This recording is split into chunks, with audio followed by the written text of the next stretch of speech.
अकोला जिल्ह्यात मागील खूप दिवसांपासून शेतकऱ्यांच्या शेतातील गोडाऊन तसेच घराच्या आवारातील सोयाबीन धान्याची चोरी करणारी टोळी सक्रिय झाली होती। या चोरांचा छडा लावण्याकरिता अकोला पोलीस अधीक्षक बच्चन सिंह यांनी स्थानिक गुन्हे शाखेचे निरीक्षक शंकर शेळके यांना आदेश देऊन एक पथक गठीत केले होते।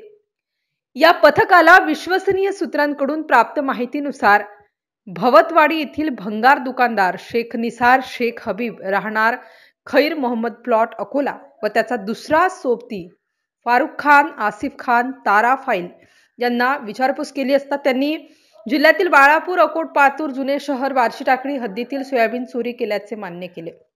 तसेच अकोट ग्रामीण पाणी पुरवठा विभागाच्या गोडाऊन मधून साहित्य चोरी केल्याचीही त्यांनी कबुली दिली। सदर आरोपींना तपासाकामी अकोट ग्रामीण पोलीस स्टेशन कारवाईसाठी त्यांना ताब्यात देण्यात आले। सदर कारवाई जिल्हा पोलीस अधीक्षक बच्चन सिंह, अप्पर पोलीस अधीक्षक अभय डोंगरे, एलसीबी प्रमुख शंकर शेळके यांच्या पथकाने केली आहे। MCN न्यूज मराठी करिता धनराज सपकाळसह कॅमेरामन नरेंद्र वाढवणकर, अकोला।